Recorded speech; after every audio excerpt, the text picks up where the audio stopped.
you know, he was a man of the people, and I think that his legacy will reign on.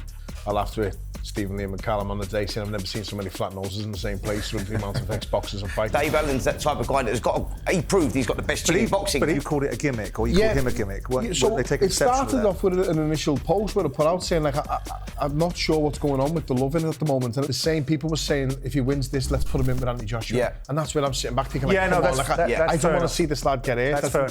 There's huge levels to boxing. Anthony Joshua, there's levels and levels and levels above. Do you imagine that Derek is going to keep the bandwagon going? You never know. I hope so for him, because he wanted to get to 50 and then get out. If he comes through this one and comes through unscathed, he's willing to step in and fight Moses Atama on December the 13th. I mean, bloody madness, isn't it? I think commercially, Deontay Wilder versus Anthony Joshua is still huge, and I think that it's more than a winnable fight now for Joshua. As much as I will watch it and will pay to see it and go, I wanted to see it 5 years ago. But I was offered the fight off PBC, not the Saudis. Right. And it wasn't a great offer, to be fair. So if I didn't believe I was good enough to be a world champion again, I wouldn't do it. There's better things to do at my time. Welcome to episode 142 of Talk Boxing with Simon Jordan, Spencer Oliver and Paul Smith. We're joined today by another member of the Smith family, the former super middleweight champion of the world and soon, hopefully, to be light heavyweight champion, Callum Smith. Nice to see you, Callum. Nice to see a Smith brother actually turn up besides Paul. Out to you, Liam. Not invited again. Listen, on a serious note, before we get into the body of the show, all three of you were at the funeral service for Ricky Hatton. Do you want to have a little word about that experience? I saw the eulogy from Adam Smith, which I thought was moving and very thought-provoking. But you guys were there. Tell me about the funeral service. Yeah, I think the eulogy was brilliant from Adam Smith. He sort of pretty much summed it up about Ricky and what sort of character he was in and outside of the ring. And I think we got that by the turnout that Ricky had. There was thousands that lined the streets to show their respect. Yeah, it was beautiful. And you know, you had crossovers from sports stars to musicians to actors. Everyone turned up to see him because, you know, he was a man of the people. And I think that his legacy will reign on. I mean, it was a beautiful service. So if you can have such a thing as a lovely send-off, then Ricky Hatton, I think, definitely had that, didn't he? Yeah, it was packed. It was something else to see. The amount of people that turned up to show their respects and wanted to say goodbye in their own way. As you just said, don't cross over people from all walks of life, from football, from music, from television, from boxing especially. And I'll have to Stephen, Liam and Callum on the day saying I've never seen so many flat noses in the same place with the amount of ex-boxers and fighters. And we were asking each other, like, how many people do you think you've been in the ring with here out of all the people that are there to say goodbye to Ricky? But really fitting service for a great man who will be missed in British boxing. It was lovely to see his family all being able to say goodbye in their own way, although it was really sad. Very sad, and he'll be sorely missed and not forgotten anytime soon, I suspect. Let's move on to the fight on Saturday night in Sheffield. Dave Allen versus Makhmudov. You were ringside, Spence. I watched it on DAZN and had my own reactions to what I was watching in front of me. You were there ringside. What was your takeaway from the fight?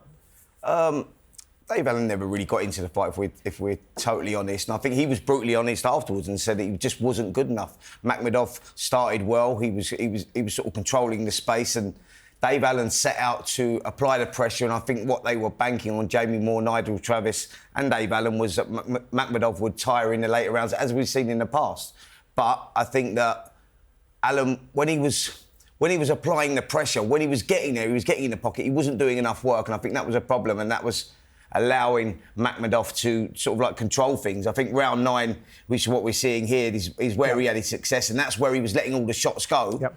But I think by his own self-admission, he said that afterwards, that he blew a gasket in doing that and he couldn't kick on after it. So, yeah, that's pretty much where we're at. Look, it was a great effort, gallant effort. People there absolutely loved it. The crowd were cheering him all the way through, but the bottom line was he just wasn't good enough. Were you guys happy with the scorecards? 115, 111, 117, 109, 116, 110. He had points taken off, didn't he, Makhmudov? Yeah, Makhmudov had 2 points taken off, but I think that 115, 111 was way too... I think apart from round 9, where he probably won that round, I think he lost pretty much every other round. So even the rounds where he had a point taken off, you'd still score it a level round. So yeah. I think you're looking at like sort of like your 117, 109, 116, 110... It's probably closer, but I think the 115, 111 was quite generous to Dave. Yeah, 117 is one round to Dave Allen. You couldn't argue it against that, really, too, being pretty generous. I've said this, I had a good go on social media, I had a few people firing back because I was being honest about what I was seeing. And Dave is brutally honest about what actually happened in there. And what I'm saying we'll is get to that in a minute, Paul. Really, let's get into that in a second. Let's hear from Dave himself and come back to that in a second. Let's hear from Dave talking after the fight. I wanted to do more, just didn't have it in me. And that's all right. Everyone watching this, we might not be the best at things, but as long as we try our best. I did try my best. I wanted to throw more. Everyone's saying throw more. I'm trying. It's hard him. Wow, it hit me bad. Really, really bad a few times. Do you know where I were? I felt like I was in a disco. I was spinning. At one point, I was here and I thought, where the going around in a circle? It hit me bad. You know what? He's beatable. But he's beatable by the top guys. I'm not the top guys. That's fine. I trained my hardest. Everything Jamie and I asked. I'm not body beautiful. I was fit as a fiddle. I'm not good enough. I might be a top 50 guy, top 75. I don't know. But I'm not top 20. And that's fine. I've tried my best. I've made everyone proud in here, hopefully. And it is what it is. Now, let's pick up on what you were saying, Paul. I mean, I know that you were having interactions on social media, going back and forward with various people and calling it as you saw it. I mean, what did you make of his performance, Dave's performance on Saturday night? Brave effort, as you will always see from Dave Allen. And this is the thing, like, I like his attitude. I love his honesty. He's always been brutally honest.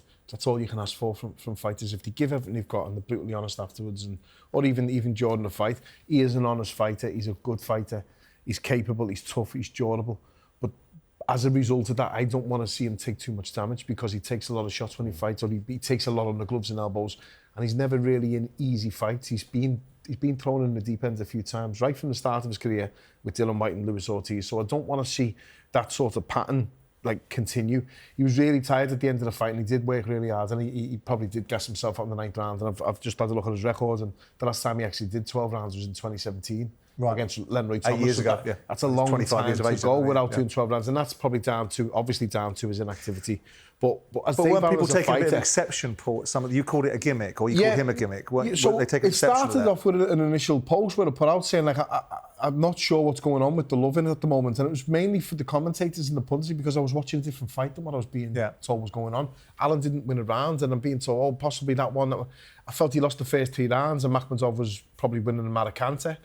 But the fight was always going to warm up later on as Dave Allen came into it, and as Makhmudov tired and fatigued, but he didn't really fatigue too much. I thought he kept his shape.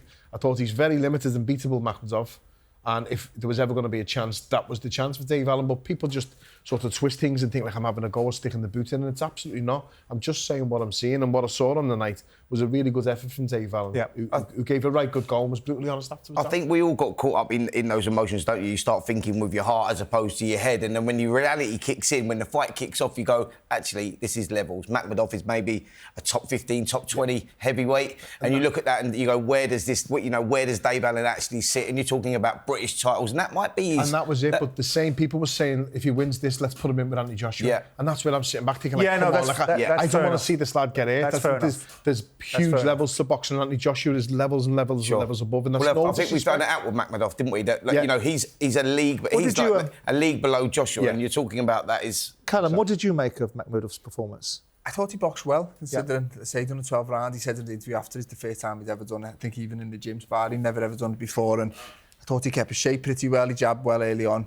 I think he had a lot of his own weight early rounds, but there was times where Alan did push the pace and a few sticky moments for him, but I thought he kept his shape well and I thought he boxed well. I do think he looks very heavy-handed. He's very slow, but I think, you know, he's heavy-handed, so he's hard to take chances with, but I do think the higher levels he will come and stuff, which he has before. You know, he's lost to Cabell and stuff, so I think he's a handful at that level. Where were you before the fight? Because we were all making a case for Dave going into this fight, and a lot of the noise around Dave, everybody wants him to do well because he's such an honest, decent fella. So that's the starting position. And then people were looking at the Johnny Fisher fight and building up a case after the Johnny Fisher fight. And we all felt that that's one fight at a domestic level. And of course, Makhmudov had gone in, not just gotten beat by Ajit Cabell, which we can all legislate for because Cabell's a world-class operator, but the loss to Guido Vianello was a loss that seemed to indicate that Makhmudov was on the decline. Yeah. So before the fight, where was your head? Again, I think I agree with what Spence said. I think you do kind of go with your heart a little bit, and I think you want Dave Allen to do well, and the media and stuff kind of cloud your judgment, so to speak. And I was playing golf Saturday morning with a few of my friends, and a few of them asked me what I think on the fight because you could get good odds on Makhmudov, is it? So I'm thinking taking everything away from it, he should win. He should win comfortable if you look at Alan's career and the type of levels. But you do kind of think, is the timing right? Is the a lot of the time Matchroom do get the matchmaking right and get the right person at the right time? And was it all set up for a big Dave Allen win? And as Spencer said, as soon as the fight starts and you see it, you kind of bit of realisation kicks in and you realise there was kind of levels and it was pretty Knowing clear. what we know now, because we all discussed this last week, didn't we? We discussed the punt that maybe Dave was taking, that potentially it was worth it in terms of he could still potentially round the wagons and come back and potentially face maybe the winner of Jamie TKV, Fraser Clark, for a British title. The thing that he said he wanted anyway, and that would make his dad proud. Given what we saw on Saturday, and given the fact he was in a 12-round fight where he took a lot of punishments, was the gamble worth taking? I personally think it was, because he was getting a big opportunity, that what we financially. Financially, but also what we were all banking on, and I think maybe him and his team were as well. We look at Makhmudov in the past and you go, he does blow a gasket late on in the fight if he's pressured. And with Dave Allen's that type of guy that he proved he's got the best chin in boxing. But he just told us he hasn't fought beyond 9 rounds for 8 years. I know, but what I'm saying is that Jamie Moore, Nigel Travis had him in that shape, and I think that's what they were relying on, taking him, because they know that he's got the engine, he's done it before, he can do it, and I think that's where the gamble, and that's what they were banking on, because you talk about that Vianello loss where he got that grossly swollen eye, but you saw the deterioration very quick, and against Agit Kabel, when he was getting done with the body shots, Makhmudov is one of those guys that falls apart very quickly, and I think that's what they were hoping on. Maybe that's what we were banking on with Dave Allen as well. You go, well, he'll be there at the end, will Makhmudov, that Dave Allen can take a shot, and I think... Was it worth the gamble, Paul, given what we saw? The horrible part about boxing is, and the only reason why I am the way I am with Dave Allen, is we won't find out for another couple of years. Yeah. And that's what I don't want to see with Dave Allen. That's purely, I like Dave Allen. I don't want to see him fight for too long. I don't want to see any fighter fight for too long. There's a lot of sub-stories in boxing at the moment. There's a lot of sad stories in boxing, and people who just had that one fight too many. I just don't want to see that now. The clip where you said it's a bit of a no-lose situation, I agree, it technically is. As long as he comes out okay, there's still a couple of opportunities. But I personally, before this fight, I didn't really want to see him fighting. That's just my opinion. But now, the 12 rounds will do him the world of good as well, fighting at that pace. If he gets back in the gym after a good rest, because he's going to need a good rest, he took a lot in that fight. I didn't like to see him take as much as he did. And he said there at the end in the interview with Gareth, like he didn't know where he was a couple of times. That's not good. And it's the boxing game, it's the fight game, I get it. But he's no spring chicken now, as we all are. Did you think prior to this fight that Makhmudov hit as hard as Dave Allen was leading us to believe? I mean, obviously Dave's been in with Ortiz who can bang, right? He's been in with Dillian White who can bang. And for him to, without debate, suggest this is the person that ever hit him the hardest, and he didn't quite understand he was going to get hit that hard, and it changed the whole landscape for him. Were we surprised by that? Was that a surprise to us to hear that? I think we always knew that he was sort of like the monster of the division, as in with punch power, etc. And I think that we saw that at ringside, by the way, because the shots that were landing, you're going, how is he taking these? Yeah. Like, even though if he's blocking on the hands and that, the boys would tell you, even when you're blocking those shots, you feel them shots. When you're, playing that peekaboo sort of style. And he was taking them round after round after round. I think for me, I think where Dave Allen's future is, I think if he's going to win something of any significance, it would be the British title. I think it belongs in that mix, even though he lost to Fabio Wardley Fraser Clark back in 2023. He got a 6th round KO. Yeah. There was no real motivation there, no real training there. I think, Fraser Clark, Jamie TKV, that sort of level, that's pretty much where he's at. And I think that, he possibly deserves a shot at a British title at some point for sure. But he has to get back on the wagon. He has to get back on the winning streak. Inevitably, Anthony Joshua's name was bandied around. If we were to see Makhmudov fight against Anthony Joshua, Callum, how would you see that fight? I think you've got to favour Joshua. I think speed would be a big factor in that fight. And I don't know, I think it's easy to figure out how good Joshua is. He's lost to Usyk and whatnot in the Dubois fight, but in terms of that level, I think he kind of bullied the bully. I think Makhmudov's good when he's got it his own way. I think the minute anyone... I think that's the thing that let Dave Allen down. We were in a group chat with my brothers and a text that said, he was getting up close and getting opportunities, but I don't think the quality was there with his own shots to make the most of the chances he did have to let his hands go. Whereas I think with Joshua, if he does catch him, he will hurt him. Is there any doubt in your mind that actually Joshua could be such a diminished force now? Because in the way that he's been knocked out by Daniel Dubois, that was a proper clear out, wasn't it? Yeah. So there's a potential, irrespective of how big it is. And you never know that until Joshua's next fight, and the same what he was saying about Al, and then you won't know how much that fight took out of him until he steps through the ropes again. And the sad part about it, I don't think the actual fighters will, because you can spar well all camp and you get on fight night and it just might not be there. So there's going to be them question marks, especially with the layoff Josh was having as well. There will be a lot of questions going into that fight, but a good Joshua, half decent Joshua of what we've seen, I believe gets the win. Well, you just, before we finish this subject, we move on to the heavyweight division full stop. Were you disappointed with Dave? Were you disappointed with his performance, or was it just simply that Makhmudov was better than maybe we gave him credit for, had more about him? Because he came to the centre of the ring and took it straight away, didn't he? He came straight out to the centre of the ring and decided that, irrespective of the background noise, he's going to take this fight to Dave Allen, which we kind of anticipated. Yeah. Adam Cattrall had said, if he can get through the first 4 rounds, then we got a fight on our hands here. And it kind of wasn't, was it? The first 4 rounds were very challenging for him, and he didn't get much better besides round 9. I wasn't disappointed because this game is all about levels, and when you get in there and you recognise that straight away and you go, right, the only banker that Dave Allen's got right now is Makhmudov blows himself out, punches himself out and just falls to pieces, which was never the case because Dave Allen never had the technical ability to put him under the pressure that he needed. So Makhmudov was sort of keeping it at range. He was staying there at times, nicking that breather that you need. It's all about levels. So, no, I wasn't surprised. I think that it was more a case of Dave Allen taking a calculated gamble, the team taking a calculated gamble and finding out exactly where the ceiling is for Dave Allen, and that is below world level. We're talking about British level at best. Yeah, which fundamentally isn't really a surprise to us, is it? No. You know? No, and that's what I mean. It wasn't a disappointment seeing that. I wasn't disappointed in him. He wears his heart on his sleeve. He gives 100% every time he fights. Or usually every time he fights. He gives 100%. He gave 100% in that. He gave 100% in the camp. He's got a good corner, a good team there, keeping him safe in the fight. And he gave everything he had, and there's no shame in it. He just lost to a better man. It's no problem. It wasn't technically Dave. It's the expectations what the people were putting on Dave. What was the issue? Rocky stories are great. I'd love to have seen a Rocky story, but the Rocky story always has to go through hell to get there, and that was my issue. I didn't really want to see him take the shot. All right, well, we wish Dave well, and we'll see what happens for him next.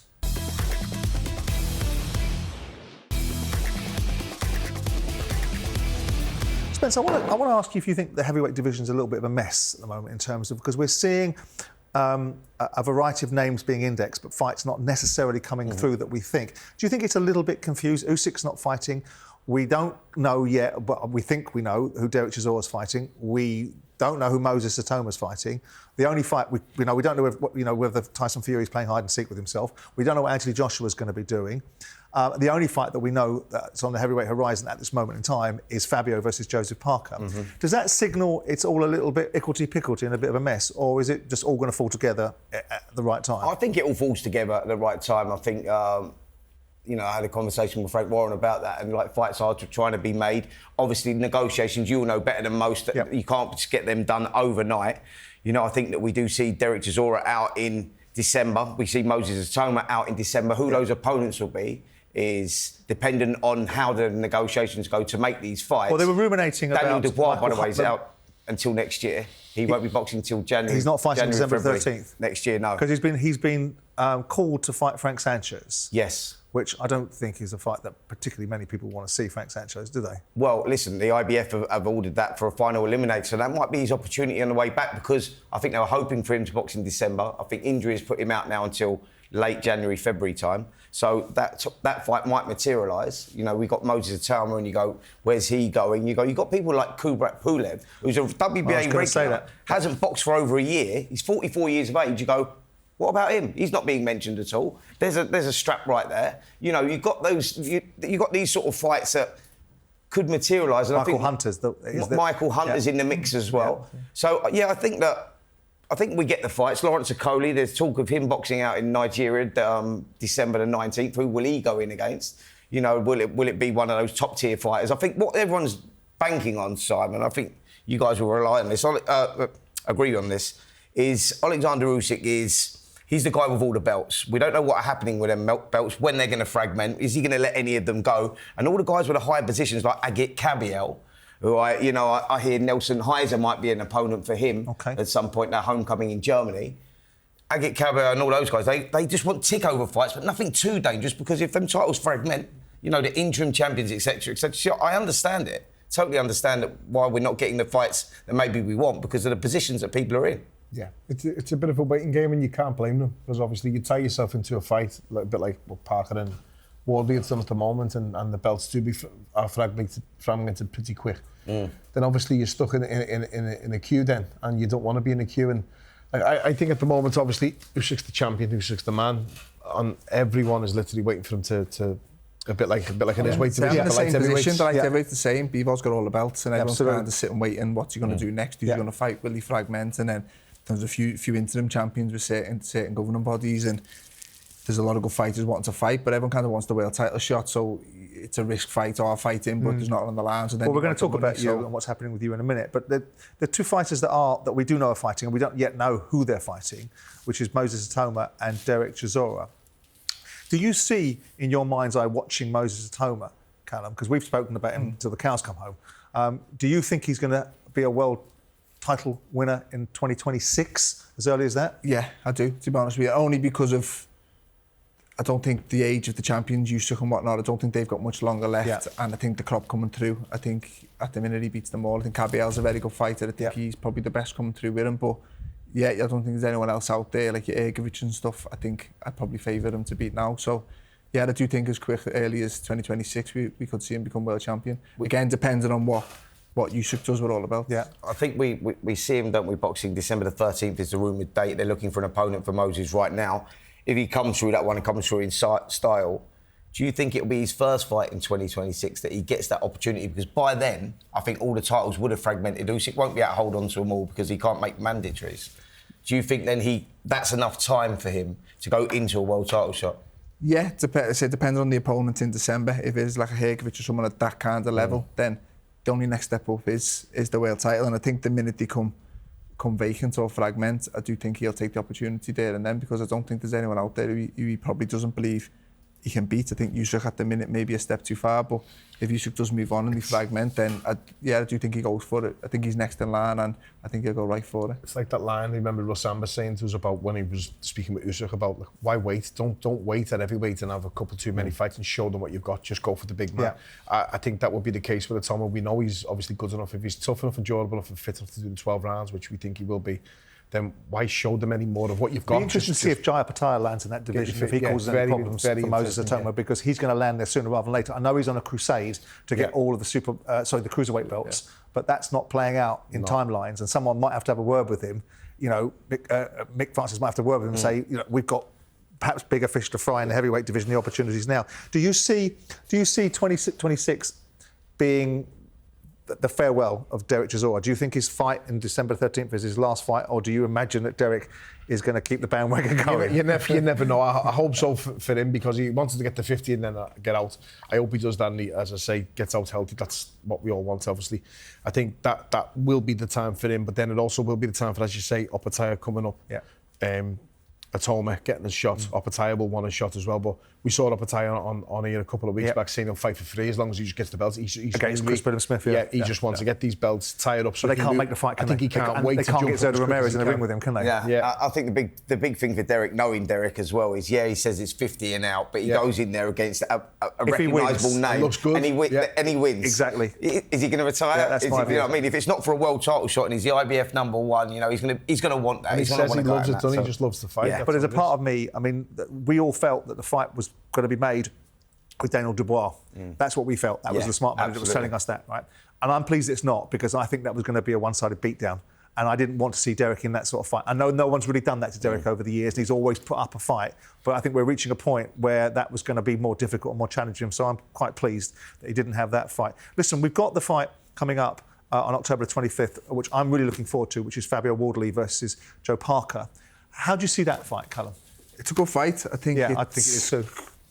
Easy to go off recent form. I think Parker's on a very good run of form. He's probably the most in form heavyweight at the minute.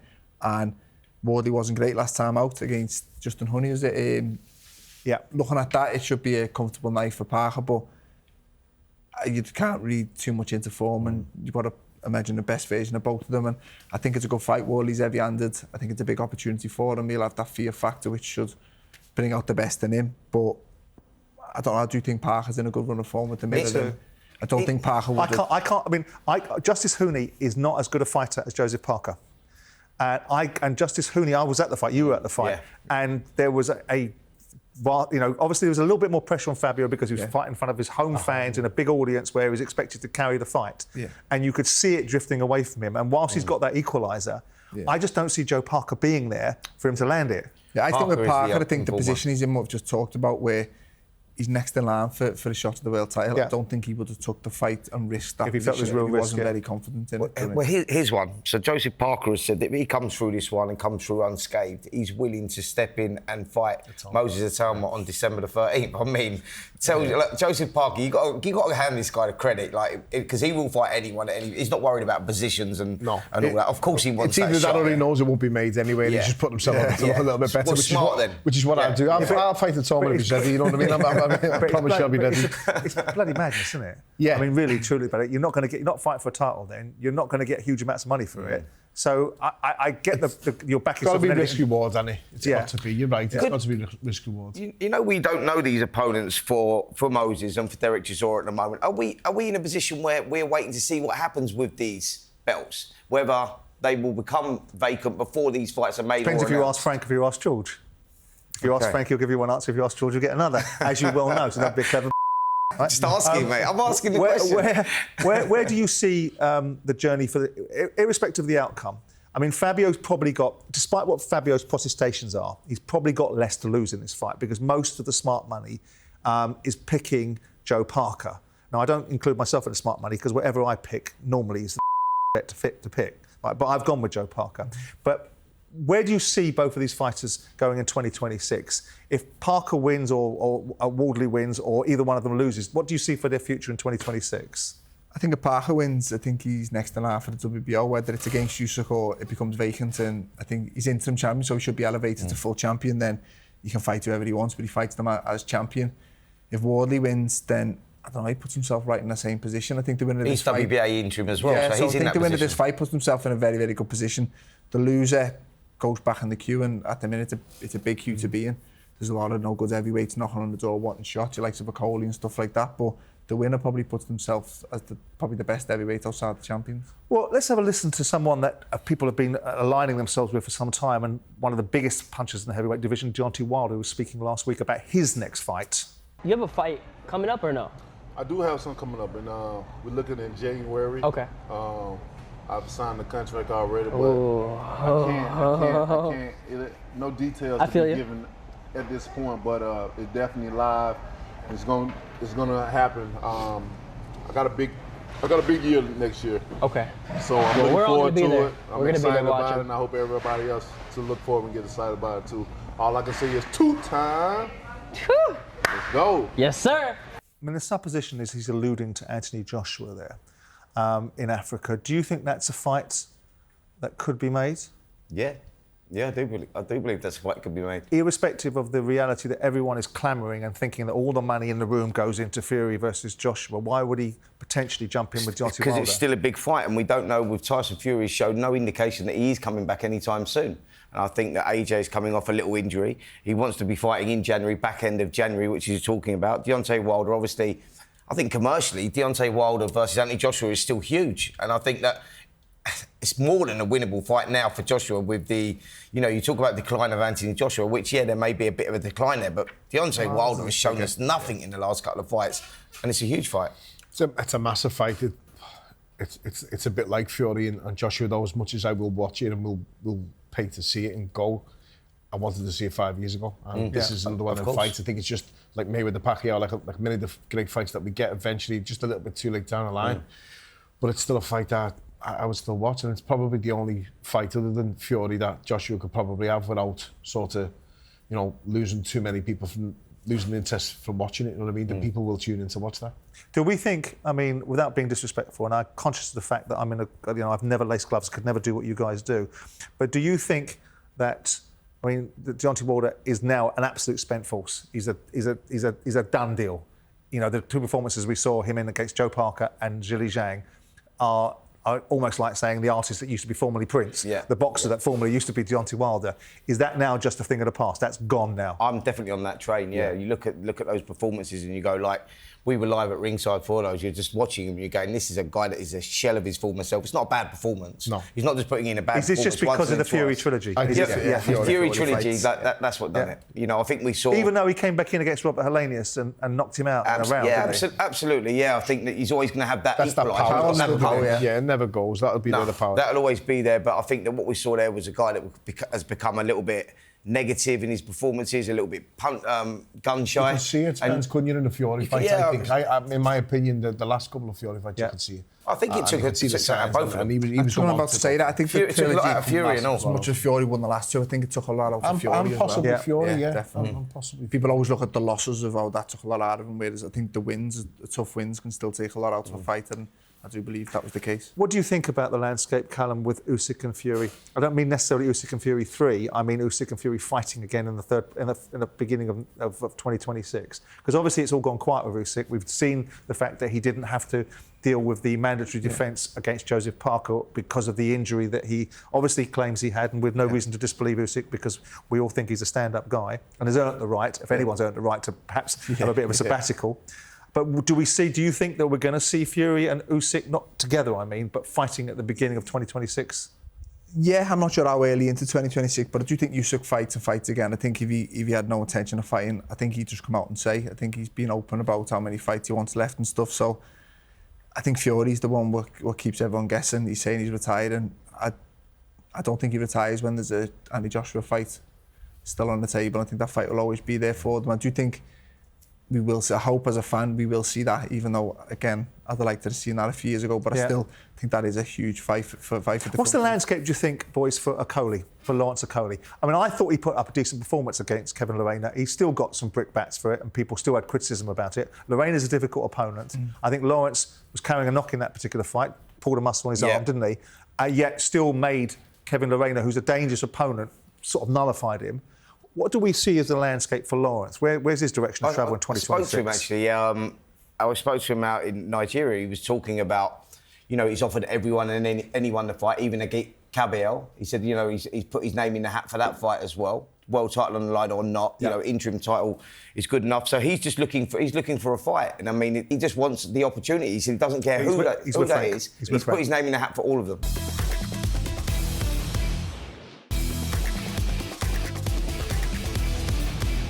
OK, Callum, let's talk about you. People talk about fights of the year, and I'm about to listen to all that waffle about Conor Benn and Chris Eubank being the fight of the year. I think the fight of the year was you versus Josh Boazzi, in my mind. I don't know what the boys think. Your brother will probably concur. What's the next fight for you, Callum? David Morrell. The WBO have ordered me to fight David Morrell as a mandatory for me interim title, so that's the fight what's in negotiations now. Last I spoke with Eddie, they've agreed to put it on early in 2026 with Turkey over there, so that's the latest I've heard. I've had no final confirmation, but I'm hearing early 2026 over in Riyadh as a potential date. So, but I think the next fight has to be either Morrell or vacate, and the belt puts me in a very good position for the world title, so I have no intentions on vacating. So it's a good fight. It's a fight I like, a fight that does motivate me. I think he's a good fighter. Good, slick southpaw, so now I'm looking forward to getting my teeth into camp. Because when I spoke to you, when we did Up Front about 18 months ago, you talked about what you were going to do next, and you wanted to be able to become a two-weight world champion, and you'd only take meaningful fights. And of course, you then go in with Josh Boazzi and do the #1 Josh Boazzi. Why is Anthony Yard fighting David Benavidez and you're not? He was asked and I went. In all honesty, there was a lot of misinformation around the time, but I was offered the fight off PBC, not the Saudis. Right. And it wasn't a great offer, to be fair, so we started trying to negotiating. Then I got a phone call off Eddie saying Turkey Benavidez is fighting in Riyadh, he wants to try and make the fight. So I said, well, great. That was the last I heard. I left it to Eddie, and then I was away with these, and I seen on my phone the Yard fight has happened, and I think they kind of knew what they paid me for Boazzi, so the money'd have to be similar or more, and they obviously offered Boazzi. Let me make the question more pointed then. Does it not give you the arsehole that, given the fact that you've beaten potentially what people consider to be the form fighter in the light heavyweight division, right? The one that most people were tipping to be having a shot at a world title. You've gone in and beaten him. Yeah. And someone else is getting an opportunity to do what you wanted to do. You considered coming back and only coming back to have meaningful fights and only coming back to be a world champion, right? Which is what you and I talked about 18 months ago. And someone else has been given a shot. Doesn't that get up your nose a little bit? Yeah, definitely, because the Benavidez fight is a fight that I want. I've been vocal about that. I think we were both world champion at 168 at the same time, and it's a fight I always thought would happen. We were both big 168, so I thought we both ended up at 175, which we are now, and he's got himself the WBC title, but I don't know, I think I'm in a good position regardless. I'm WBO interim champion, and I think that fight will happen, providing I come through my next one. I think the Benavidez fight will always be there. Now, there's a Bivol fight, there's other big names in the division, and it's more just a case of not just jumping because the offer comes. I'm in a good position, whereas before my last fight, if I got offered the fight, I jump at it because there's no other opportunities out there for me, whereas I think now I was in a bit of a better position. And I said, I'm very, very confident the Benavidez fight does happen in 26. So, judging by that conclusion, then I'm assuming that you think Benavidez is going to win this fight. Yeah, I do. I think it'll be a good fight. I think it'll be competitive early on, but I think stylistically Benavidez has got a very, very good work rate and a good punch output, and I think that's probably the style to beat Yard. I think Yard's a good fighter, but I don't think he does the 12 rounds well. I think the pace Benavidez sets, and I think Benavidez' boxing abilities are better than what people give him credit for as well. So I do favour Benavidez in that fight, but I say it's a good fight and you never know. When you look at Benavidez, and given the fact you've just made an observation about you both fought at super middleweight, and you're both big super middleweights, is it a fair observation, because we've kicked this around as well, Paul, haven't we, about the power that Benavidez is carrying up to light heavies? Do you think he's carrying the same power that he had at super middleweights? No, not the same as what he had. I think he's more stunted his work rate and his punch output. He's big, but in terms of one punch knockout power, I think he hits hard enough, but I don't think he's a banger, if that makes sense. But he hits hard enough, and I think it's more his punch output's phenomenal for the big guy. So he's a good fighter. It's someone I respect, I like, but I've always liked that type of fight between. I think stylistically it'll gel pretty well. So fingers crossed if you both come through at our next fight, then I think that's a fight that will happen. Right. You moved up from super middleweight to light heavyweight, obviously before him. Does it take that time to adjust, to get that? Because we're talking about punch power. He was a monster at super middle. May not carry that power right now, but does it take time, is what I'm saying, to adjust it into that weight division? Yeah, definitely. I do think it does. I think regardless if you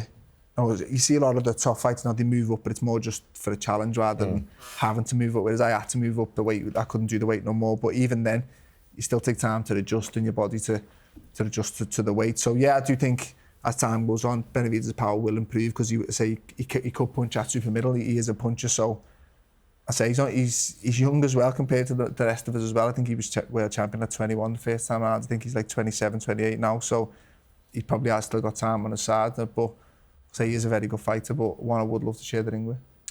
We've got Josh Boatsy on the comeback trail, obviously fighting Zach Parker, which was a fight that I think Frank Warren wanted to make for some time. I think that's a fight that Josh Boatsy should come through. But I wanted to know what your takeaways from the fight were when you fought Josh Boatsy, about him, and also what you took away from yourself about your performance. Yeah, I think I had a lot of respect for him going in. I knew he was an Olympic medalist. I knew he had a lot of ability and he was a good fighter, and everyone you speak to in and around the game used to say how physically strong he was, and he always spars a lot of bigger guys and stuff. So I knew I had to be good to beat him. He's a lot tougher than what I expected. I hit him with some good shots. You did. Up close, you kind of hear the body shots, and they're having an effect. And there's times where I thought I had him, and then he'd come back and fire at me, and he'd get himself back in the fight. So I've got a lot of respect for him in that sense. He took some shots that a lot of other fighters wouldn't, and I think over 12 rounds, and you do gain that respect for each other. But he's a good fighter. I knew going in, and I've got the same opinion since, but probably a little bit more respect for his toughness. I think what we found from Boatsy there was he's got a lot of character. Yeah. Because there were times there, like you say, when the action was going one way and the other, and we've seen you and we've seen your career, and we know that you can come through those sort of like sticky moments. But with him, there was a couple of really tough times that he was having there where you're going, he could crack here, he could break at any point. You're thinking he's going to go, and then he was finding something from somewhere. That is testament to the man. Yeah, definitely. It's a bit of everything. It's fitness, it's heart, desire, I think. And again, you're probably, even in himself, you don't know you've got it until you're forced to show it. And he hadn't really been asked those questions throughout his career, and I think that's what was probably the only question mark left over him. But no, I'd say he showed his toughness most definitely. For you, the win, Callum. I mean, I like you very much, and I like Josh. right? And so I had mixed emotions personally, insofar as my opinion is relevant, about who I wanted to win the fight, because I like both of you. I'm great respect of your family, as you know I am. But there were doubters about you going into that fight. Josh Boazzi was considered to be, albeit some questioned about the fact that he could have fought Bivol a few years earlier with Eddie Hearn and didn't choose to go down that route and so on and so forth. But was it a kind of, I suppose, for want of a better expression, was it a bit of a two fingers moment for you up at the doubters about where you were and what you were doing? Yeah, it's a good way of putting it. But yeah, I think everything I'd done in my career, it wasn't like, I feel like I was written off completely, and I understand, I feel like I lost to the best in the division. You did. Bettebev, people acted as if I'd lost that English title level and completely wrote me off after it, and the bit of time out the ring. And I understood like the motivational sides of it, like if he's been a world champion, he's earning good money, what's he still in the game for? But I've been around boxing a long time and know how tough it is, and I wouldn't do it just for the sake of doing it. And if I didn't believe I was good enough to be a world champion again, I wouldn't do it. There's better things to do at my time. So I was always confident myself, but again, until you get in there, you don't really know deep down yourself. And I was glad that I'd done it in a tough fight as well, which showed that the hunger still is there, the desire still is there, and I'm very close to becoming a 2-weight world champion now, which is a goal that I've set myself out to do. I think the question that was going to be the obvious one for everyone was, because of the career that you've had and the great career that you've had, you go, when you're going into a fight like that where you go, this could be the coming of age fight, if you like, for Joshua Boazzi to move on to that next level, and they're going, the obvious question that everyone's going to ask is, what's the motivation, what's the desire at this stage of your career? And you answered those questions, and only you could do that. Everyone, but that would be the obvious question for everyone to ask at that stage. Yeah, I said before, like in the full build-up in the fight week, the interviews, I understood people's doubts, I understood sort of a lot of the questions, but it's still not nice when you're completely written off by a lot of people against someone who, before I fought Bettebev, I'd probably started as favourite. Something, and I lost to Bettebev now makes him the favourite, whereas it's not like I lost to a bad fighter, I lost to a good fighter, albeit I underperformed, which I understand, but I know myself better than anyone, and I had a very good camp, I was in good shape, and I think the fact that people did write me off gave me that bit of fear factor and motivation to have a good camp, and, as you say, a bit of a two-finger moment. I just want to ask you about the two fights between Beterbiev and Bivol, and what you made of those two fights, and also who you think wins the third fight to complete the trilogy. I thought they were both very similar fights, both very good fights. Were you surprised by Bivol in the second fight? Because he went up levels that I didn't think he was going to go up against Beterbiev. Yeah, but I also thought the start of the second fight, he looked like he was sulking a little bit, and Beterbiev started well, and then Bivol kind of just took over. And I think the more they were to fight, the later it gets. I think it favoured Bivol more and more. I think he's just a little bit fresher now. I think they could have 7 fights, and they'd all probably be razor tight. Every single the styles gel very, very well, to be fair. Tight.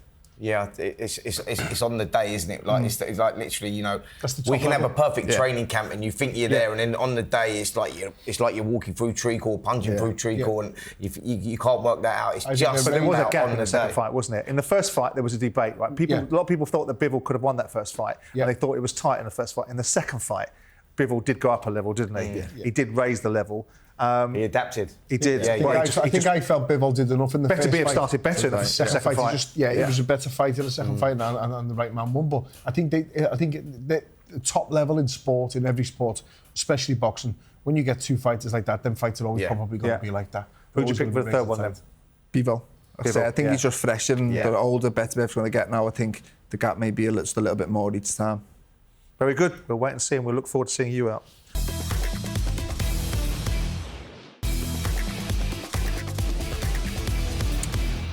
Last week we were talking about what the future holds for Ben Whittaker and the fact that he signed for Matchroom.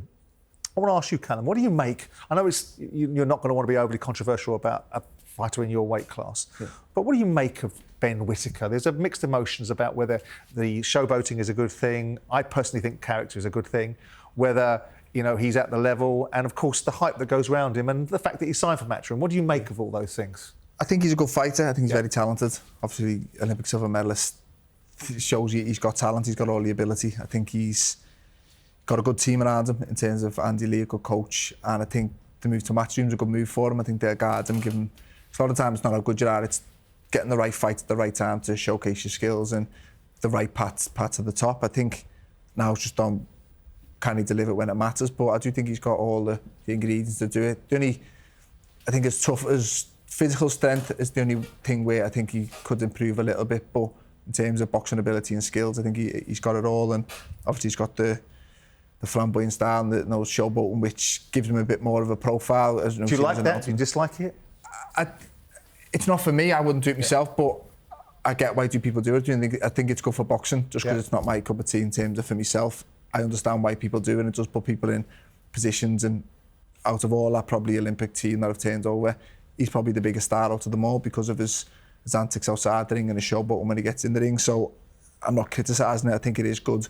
It's just not something I'd do myself. But I say I do think he has captured the public's imagination, and fingers crossed he has. Did we learn anything about him in the 2 Liam Cameron fights? Because we've kicked that around, and obviously we saw the first fight, and I'm not going to ask you to tell me whether you thought he quit or not. I'm not going to ask that. Yeah. But did we learn anything from the 2 fights? I mean, obviously the second fight, he put the record straight, and I felt that Liam Cameron was pleased to be in there and pleased to get paid for being in that second fight, more than believing he could really win. And Whittaker turned up and did the job that he should have done in the first fight. Yeah, I just believe he done second time what he should have done first time. I think first time he learned stuff, but probably not positives. I think when it got tough, he probably looked a little bit uncomfortable, and will that happen further down his career against a bigger, better version of Liam Cameron? I think those questions will get asked, and it's how he answers them. But I think second time round he's done everything right. But like I said, I think he done what he probably should have done first time round, and there shouldn't have been 2 fights with Liam Cameron. For those that haven't seen it, this is the much vaunted announcement from Matchroom about the acquisition of Ben Whittaker. Eddie, the thing is, I don't think no one's looking out for Ben. Just Ben, just tell me, what can I do for you? Let me tell you, this is what you're going to do for me. It's very personal, and it's a very important thing. What? Show me the money. Hey, you hear that, Eddie? Yeah, I'll show you the money. Not show you, show me.